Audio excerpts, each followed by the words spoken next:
எடப்பாடி அவர்கள் வந்துட்டு 1000 வேட்பாளர்களை வந்துட்டு ரெடியா வச்சிருக்கிறதாவும், பொதுக்குழுல வந்துட்டு அதுல யாரு என்ன அப்படின்றத சொல்ல போறதாவும் ஒரு நியூஸ் வருது சார். நிஜமாலுமே 1000 வேட்பாளர்கள் ரெடியா வச்சிருக்காரு. 2340 வேட்பாளர் வச்சிருக்காங்க. ஒவ்வொரு தொகுதியும் 10 வேட்பாளர். அப்போ கூட்டணி கட்சிக்கலாம் அவர் ஒரு பெரிய லீடரே கிடையாது. கோயம்புத்தூர்லேயே 10 கேட்டா, மதுரையில் 10 கொடு, சென்னையில் டி நகர் கொடு அப்படிலாம் கேட்டால் கொடுப்பாங்களா? கட்சிக்காரனை ஒத்துக்க மாட்டான். என்ன முன்னேற்றம் தாவேக்காவுக்கு கிடைத்துள்ளது. 80ல் வந்து சினிமா படம் 10 பேர் சொல்லி கேளுங்க. நீங்கள் இருக்கிற அவங்க தாவேக்காரனை தெரியாதுங்க. இதில் சீமான் வந்து ஒரு வித்தியாசமான அரசியல்வாதியாக அவர் பண்ணிட்டு இருந்தார். என்னதான் அவர் பண்ணாலும் இப்போ சமீப காலமாக ஒரு 3 மாசமா எடுத்துக்கினா அவருடைய அக்ரெசிவ்னஸ் எங்கே போச்சு? திமுகவை கடுமையாக விமர்சிப்பது எங்கே போச்சு? ஏன்னா இப்போ 3ஆவதாக ஒருத்தர் வந்துட்டார். முன்ன 2 சீமான் 1 இருந்தது. இப்போ 3 சீமான் 1 வரும். 8% ஓட்டு வச்சுட்டு எப்படி ஒரு எம்எல்ஏ ஜெயிக்க முடியும்? அவ்வளோ பீக்கில் இருக்கும் போதே திருவட்டூர் தொகுதியில் தோற்று போயிட்டார். 3ஆவது இடம் வந்தார் சீமானை. உள்ளக அடிச்சிக்கிறாங்க, ஐயோ நயனா நாயகனும் எடப்பாடியும் கட்டி புரண்டு உருள்றாங்க அப்படின்னு தான் போடுவாங்க. உள்ளக வச்சு மங்கிட்டு இருப்பாங்க. ஆனால் வெளியே சுமூகமாக இருக்கு. இது நீங்கள் பிஜேபி தலைவர் ஒருத்தர் வந்து ஏடிஎம்கே கழட்டி விட்டு பிஜேபியும் தாவேக்கா ஒன்று போயிடும், பிஜேபி கழட்டி விட்டு ஏடிஎம்கேவும் தாவேக்கா ஒன்று போயிடும். இவ்வளோ குழப்பி விட்டாங்கல்ல. பிரவீன் சக்கரவர்த்தி இருக்கிற இடத்துல பிஜேபி தலைவர் யாராவது பார்த்துருந்தா, நேரடியாக வந்து பார்த்து பேசிட்டு போயிருந்தாருன்னா ஏடிஎம்கேவே வெளியே தள்ள போகிறார்கள், விஜய் இவர்களும் கூட்டணின்ற அளவுக்கு கிளப்பியிருப்பாங்க. இல்லாட்டி செங்கோட்டையெல்லாம் எங்கள் இவ்வளோ பெரிய தலைவராக காமிக்கிறாங்க.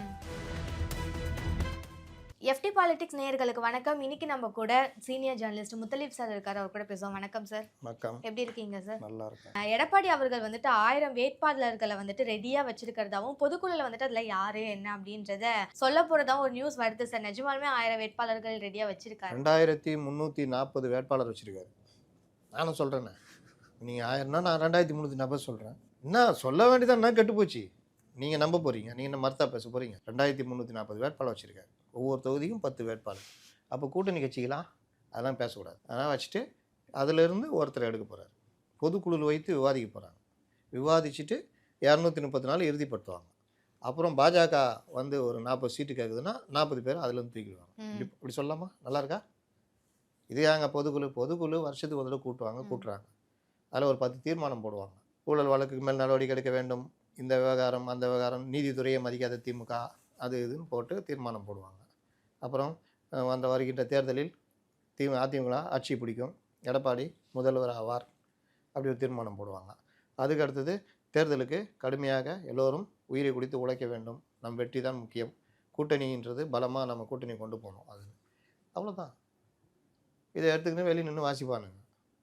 2300 வேட்பாளர்கள் அதை வச்சு வேட்பாளர் தேர்வு, அது யார் என்னென்ன தொகுதின்னு சில தொகுதியெல்லாம் முடிவு பண்ணுவாங்க.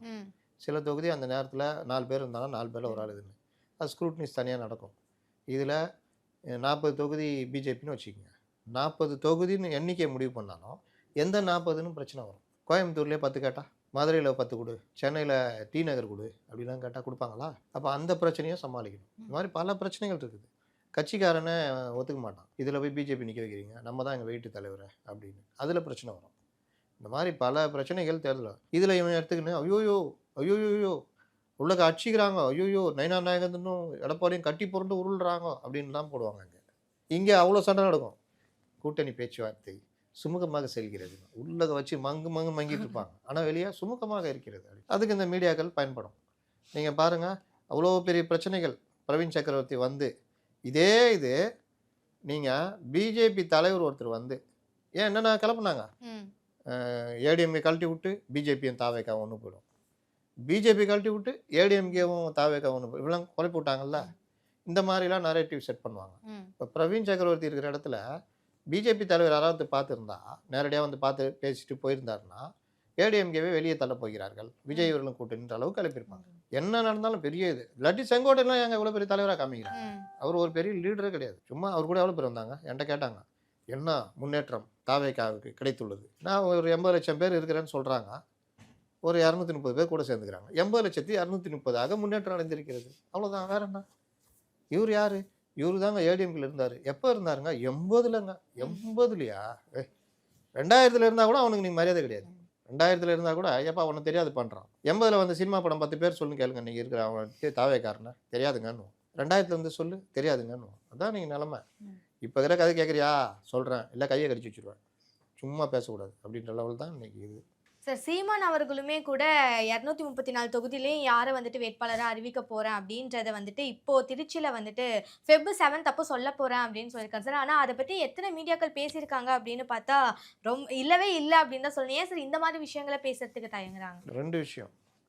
ஒன்று, இன்னைக்கு இருக்கிற ஊடகங்கள் ஆதரவுன்ற பேரில் திமுக கூட்டணியை பெருசாக பேசுகிறதும், ஒன்றுமே இல்லாமல் காமிக்கணுன்றதுக்கு அதிமுக கூட்டணியை அடிக்கிறதும் இன்றைக்கி ஜர்னலிசமாக மாறி போச்சு. அதே மாதிரி மூத்த பத்திரிகையாளர்கள், அரசியல் விமர்சகர்கள் இவர்களும் இந்த பொதுவான சிந்தனையில் மாட்டிக்கிறது அல்லது திமுக ஆதரவு மனநிலையில் செயல்படுறது, இதை தான் நம்ம பெருசாக பார்க்குறோம். இதில் சீமான் வந்து ஒரு வித்தியாசமான அரசியல்வாதியாக அவர் பண்ணிகிட்டு இருந்தார். என்னதான் அவர் பண்ணாலும் இப்போ சமீப காலமாக ஒரு 3 மாதமாக எடுத்துக்கங்க, அவருடைய அக்ரெசிவ்னஸ் எங்கே போச்சு? திமுகவை கடுமையாக விமர்சிப்பது எங்கே போச்சு? சீமானால் இன்னைக்கு பேட்டி இருக்கும், ஒரு புது விஷயத்த தொட்டிருப்பார். இந்த மாதிரி எங்கே இன்னைக்கு இருக்குது? இது ஒன்று. ரெண்டாவது, சீமான் போன்றவர்களை திட்டமிட்டு புறக்கணிக்கணும்னு பத்திரிகைகளே மும்முனை போட்டி இப்படி தான் பேசுறது. அப்போ இது எல்லாம் சேர்ந்து தான் அவரை பற்றி பேச மாட்டேங்கிறாங்க. இன்னொன்று, அவர் அந்த கட்சியை அடுத்த கட்டத்துக்கு நகர்த்துற ஏற்பாடில் எதுவுமே இல்லை. நான் இப்படி தான் இருப்பேன் அப்படின்ற மாதிரியே போகிறாரு. அது வந்து இப்போ இந்த தேர்தலில் 4 முனை போட்டி, சீமான் 6% ஆகிட்டாருன்னா என்ன பண்ணுறது? அப்போ தாவேகா ஓட்டு 2% உங்கள்கிட்ட இருந்துச்சுன்னு வரும். தொண்டர்களே சோர்வாயிடுவாங்க. அங்கே ட்ரைனிங் எடுத்த பல பேர் வெளியில் வந்துடுவாங்க, வேறு கட்சியில் ஜாயின் பண்ண பார்ப்பாங்க. அப்போ அது ஒரு பெரிய அடி. அப்போ நீங்கள் அந்த காலத்துக்கு ஏற்ற அரசியலும் பண்ணணும். உங்கள்கிட்ட இருக்கிற 8% இந்த என்டிஏ கூட்டணியோ ஏதோ இந்த ஆட்சியை வீழ்த்துனாங்க, அதுக்காக நான் கை கொடுக்குறேன், அதிமுகவோட கை கொடுக்குறேன் அப்படின்னு ஒரு 30 எம்எல்ஏ வாங்கிட்டு ஒரு 25 பேர் ஜெயிக்கிறீங்க. வெளியில் வந்துட்டு ஜெயிச்சு முடிச்சா வெளியே வந்துட்டு நீங்கள் 25 தனியாக இயங்குங்க. அப்போ உங்களுக்கு தானாக தேடி வந்து இந்த மரியாதை கொடுக்கும் இந்த ஊடகங்களில் மற்றவங்களாம். இல்லாவிட்டால் உங்களை பற்றியே பேச மாட்டாங்க. பேசாமல் புறக்கணிப்பது இருக்குல்ல, அது ஒரு மோசமான நிலை. அதை தான் நீங்கள் நாம் தமிழர் கட்சி தொடர்ச்சியாக சந்திச்சுட்டு வருது. அவர்கள் சில விஷயங்களை வலுக்கட்டாயமாக நாங்கள் இப்படி தான் இருப்போன்ற மாதிரி பண்ணுறாங்க. அது நீங்கள் பார்த்தீங்கன்னா கால ஓட்டத்தில் அப்படியே மறக்கடிக்கப்படும். ஏன்னா இப்போ 3ஆவதாக ஒருத்தர் வந்துட்டார். முன்ன 2 சீமான் 1 இருந்தது, இப்போ 3 சீமான் 1 வருது. அதனால் அது எல்லாமே மாறும். சார் தினமலர்ல ஒரு நரேட்டிவ் செட் பண்ணியிருக்காங்க சார். தொகுதி வாரியாக பிரிச்சிருக்காங்க. அதில் வந்துட்டு டிஎம்கேக்கு 90 தொகுதி அண்ட் இன்னும் வேட்பாளரே அறிவிக்கல, கேண்டிடேட்ஸ் அறிவிக்கல. ஆனால் டிவிகேக்கு வந்துட்டு 70 தொகுதி கொடுத்துருக்காங்க. இந்த ஏடிஎம்கேக்கு 30, என்டிகேக்கு 1 கொடுத்துருக்காங்க சார்.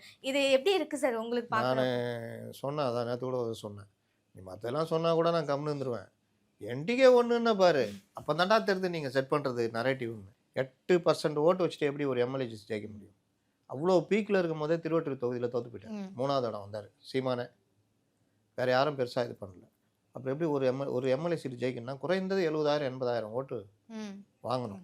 அவன் வந்து எதிராளி பிரிஞ்சு அவன் அப்படியே ஓட்டெல்லாம் பிரிஞ்சு நீங்கள் ஒரு 70,000 ஓட்டு வாங்கினா 2,000 3,000 ஓட்டில் ஜெயிக்கலாம், இல்லாட்டி கஷ்டம். இன்னொன்று 40% வச்சிருக்கிற ஏடிஎம்கே 35 சீட்டாம், 25% சொல்லிக் கொள்கிற தாவேகா 70 சீட்டாம். டிஎம்கே 90ன்றது இன்னும் கூட குறையும் என்ன கேட்டால். ஏன்னா அந்த கூட்டணி விஜய் பண்ணுற அந்த ஸ்பாயிலர்னு சொன்னல, அவங்க ஓட்டை தான் பிரிக்க போகிறாரு பெரும்பாலும். ஏடிஎம்கே ஓட்டும் பிரிப்பார். ஆனால் இதுதான் மேக்ஸிமம் இருக்கும். அப்படி பிரிக்கும் பொழுது 60-70 சீட்டுகளில் அவருக்கு முடங்குற வாய்ப்பு இருக்கும். ஒருவேளை அவர் என்டிஏ போயிட்டாருன்னா விஜய் இன்னும் 20-25 சீட்டில் சுருங்கி போயிடும். அந்த கூட்டணி அப்படியே ஆப்போசிட்டாக மாறும். 96 ரிசல்ட் வந்துடும். அதனால் இதுதான் நடக்கக்கூடிய தவிர நரேட்டிவ்கள் கண்டபடி போடுவாங்க, எல்லாம் பண்ணுவாங்க. அதெல்லாம் நம்ம கணக்கில் எடுத்துக்கூடாது. பார்ப்போம் சார். எலெக்ஷனுக்கு இன்னும் சில மாதம் தான் இருக்குது. அதுக்குள்ளே என்னென்ன பிரச்சனைகள் வரும், யார் யார் கூட கூட்டணி சேருவா அப்படின்றது தெரியல. ரொம்ப நன்றி சார், நிறைய தகவல் சொல்லியிருக்கீங்க.